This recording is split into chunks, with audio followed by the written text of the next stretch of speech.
10 years, so many guns.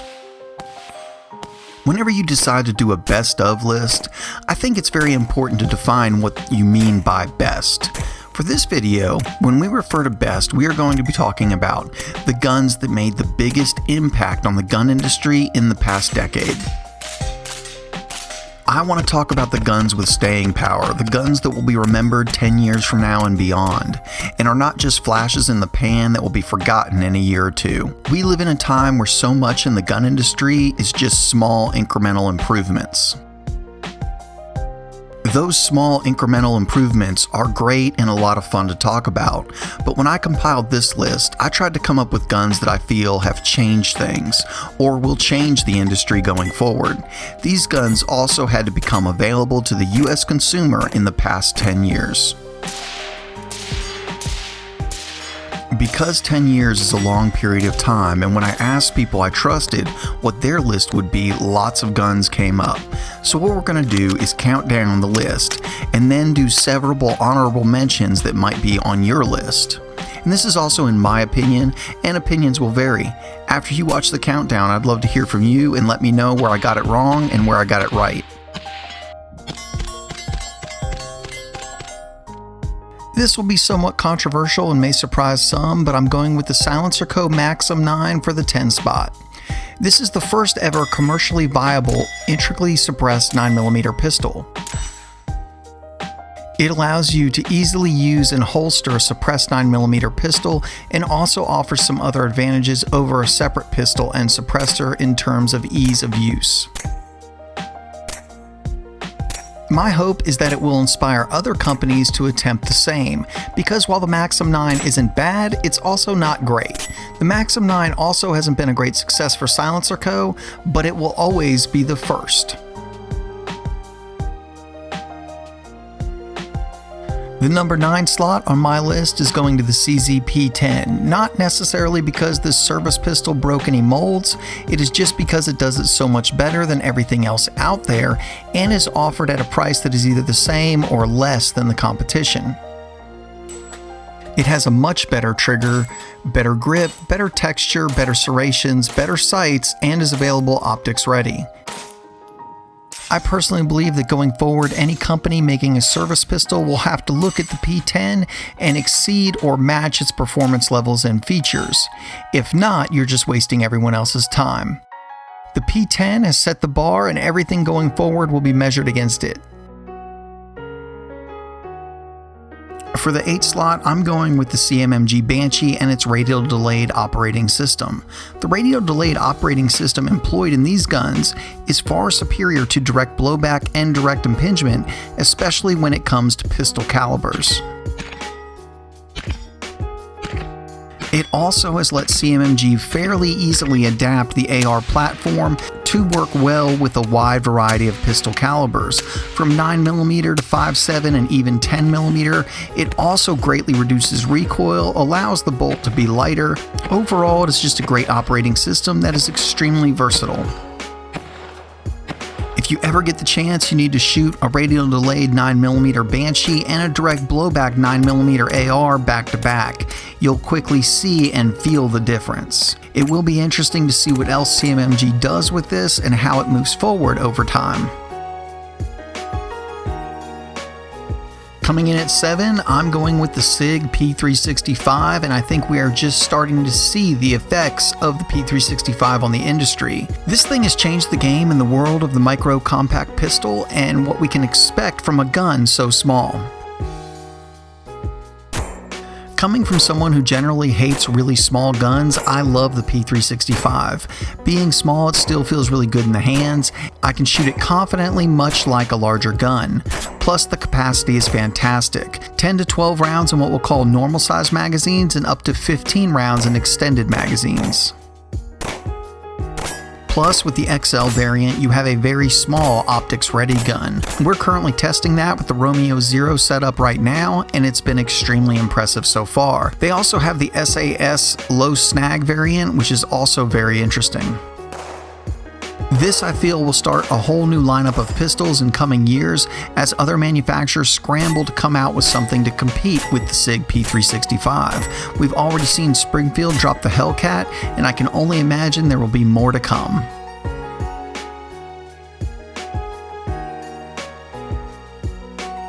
For my number 6 slot, I'm going with the Sig Sauer P320. There is not a more adaptable or versatile handgun available today. With its removable trigger assembly that is the serialized part, you can technically go from a compact pistol all the way up to something like the P320 X5 Legion with only one gun.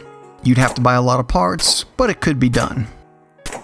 It was also adopted by the US Army in the form of the M17, and it looks like the Marines will be going with the M18. Becoming the sidearm for the American military would really be enough on its own to earn a spot on this list, because that alone is a very historic undertaking. On top of being the most versatile pistol ever made, there are more and more variants of the P320 constantly, and with each new variant, the pistol gains more capabilities. Due to its US military contracts, it already has a place in history, but it will be interesting to see how this pistol continues to evolve over time. For number 5, my pick is the Qfix, because it could be argued that the bolt-action rifle hasn't been completely rethought from the ground up since the Mauser K98. For you millennials out there, the Mauser K98 is from 1898 and not 1998, so it's been extremely overdue for an overhaul. The Fix utilizes a one-piece aluminum receiver more like an AR in comparison to the steel tube utilized by the Remington 700. The one-piece receiver also eliminates the need for a separate stock or chassis, making the gun significantly lighter at only 6.3 pounds.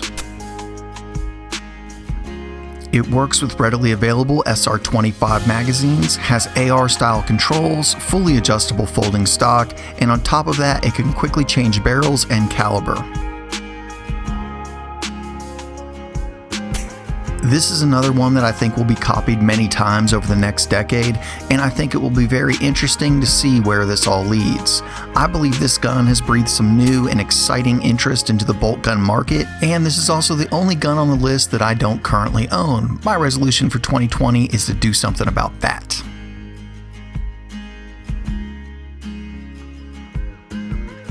Number 4, the FN Scar. If you were into firearms at the beginning of the decade when the Scar hit the market and was chosen to be used by SOCOM over some very formidable rifles, there was nothing bigger. For a time, it seemed like the entire firearms industry revolved around the FN Scar. The Scar changed the game. It ushered in an era of what I'm going to call next-gen rifles. So many great and formidable rifles exist today that may not have the Scar not paved the way. It utilizes a short-stroke piston system, a monolithic one-piece upper, and a foldable stock.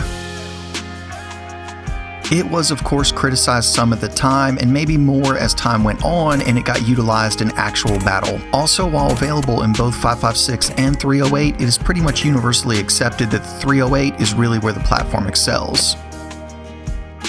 While I do feel it has probably been surpassed in recent years by newer guns that have perfected what the Scar started, the gun industry would not be where it is today without the FN Scar.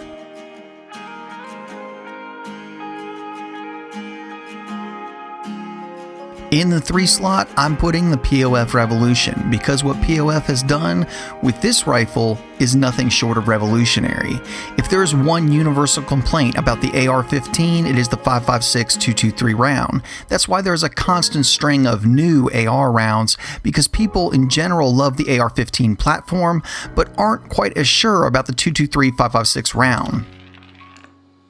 Instead of coming up with some new and untested round that still fits within the pattern and limited specs of the AR-15, POF said, why don't we just take the AR-15 and make it shoot a battle-proven, battle-tested 308 round?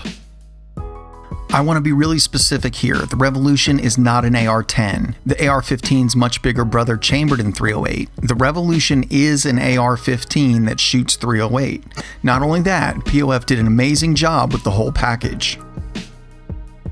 We did several videos on the Revolution, and you should go check them all out to get a better understanding. But in short, all the superior ergonomics of the AR-15 are perfectly preserved. Recoil is shockingly light for such a small .308, and you have the full power, range, and capability of the .308 in a very small, compact package. At least in my eyes, what POF has done here is really special, and I'm not sure that the masses or the industry have come to fully appreciate it yet.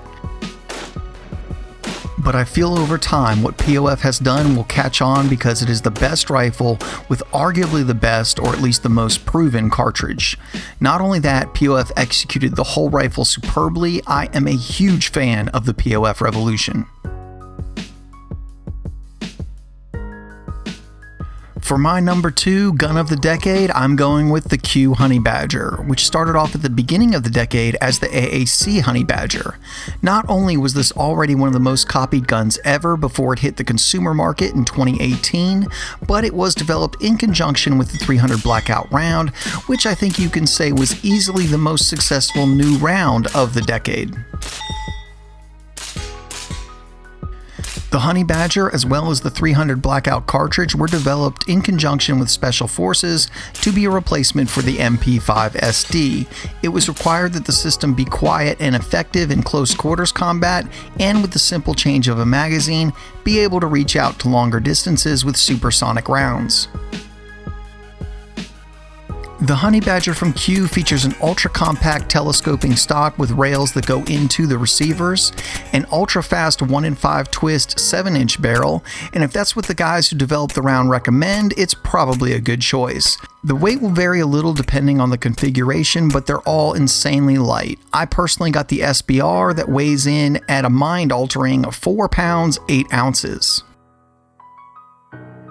The Honey Badger is an impressive rifle that really needs to be held and shot to be appreciated.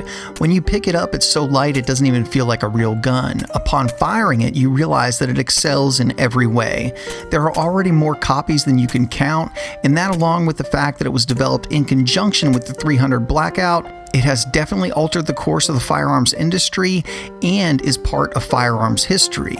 And that is why it is so high on the list for me.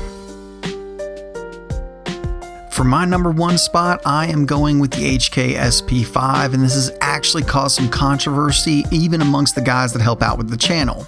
But here's why. I've been collecting guns and HKs for a very long time, and it's always been just accepted that HK would never bring a real MP5 to the US civilian market. And even if they did, it would have some kind of handicap, like a 16-inch barrel, no paddle mag release, or no 3-lug barrel. Yet here we are, a full-featured HK MP5 with everything that you would want in a real MP5. Also, while this is definitely an old design dating back to 1964, it is brand new to the US civilian market, only coming out about a month ago. I also believe that this will have an impact on the firearms industry. Makers of MP5 clones will have to produce better, cheaper guns to compete with the SP5, especially as prices start to stabilize and get closer to the suggested retail price. It will also push other roller lock manufacturers to make more exotic variations like the 10mm, just meaning that there will be more roller locks and more choices for consumers, which I think is a very good thing. Plus, I admit it, I'm a serious HK fanatic. The MP5 is my favorite gun, and this is my list. Alright, so that was my list of the 10 most impactful guns over the past decade. Now we're going to go through some honorable mentions. I'm going to tell you why they were notable and why they might make your list, but then I'm also going to add why I didn't put them on my list. First up, the Bushmaster or Remington ACR. The ACR was actually the runner-up to the FN SCAR in military trials, and many felt that it was a better rifle. Remington's complete lack of support or accessories for the rifle that were promised initially and then not delivered until almost 10 years after the rifle came out, I feel is pushing the rifle into obscurity and leaving any real mark on history for the ACR. Next honorable mention I want to give to the CZ Scorpion. The CZ Scorpion Evo didn't really reinvent the subgun or do anything drastic. It just is a very, very good subgun that most people can afford. While I'm a huge fan of the CZ Scorpion, I'm not sure it's going to have lasting effects on the firearms industry like the guns I chose to put in my positions 1 through 10. But if somebody chose it to be on their top 10 guns of the decade, I would totally understand. Next up, I'm going to kind of group the Sig MCX and MPX together. These are some of the most adaptable firearms ever made. Everything can switch out and change parts. There is no more adaptable platform available today. Even the feed ramps and the cam path pin on the MCX can be changed out. I don't think that either platform reached its full potential.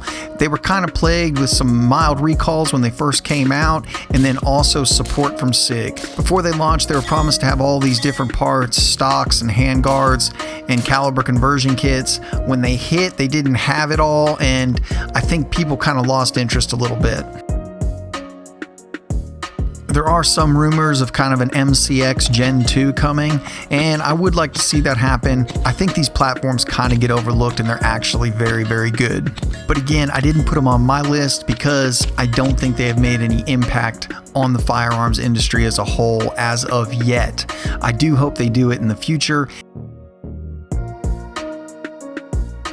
The Chris Vector.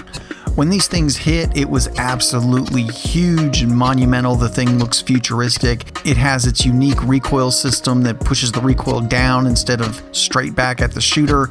It has controls that mimic an AR-15, so if you're familiar with an AR-15, you can immediately use a Vector. And let's not forget that it takes Glock magazines. It was a massive deal and definitely one of the biggest guns of the past decade available to US civilians. However, I feel it's just not as big as the other guns that I chose, and I'm not sure that I see the lasting impact that this is going to have on the firearms industry. Super cool gun though, and a lot of fun to shoot. The last honorable mention that we're going to do is the Brugger & Thomit APC-9, and actually the whole APC series. These are the smoothest shooting, softest recoiling direct blowback guns that I personally have ever shot. They actually have a small spring to catch the bolt in the rear of the gun to dampen the recoil. While they are super cool and simply one of the most enjoyable guns that you'll ever shoot, I just, again, don't see any huge impact on the firearms industry as a whole. And when it all comes down to it, as much as I love them, it's basically a refined HK UMP.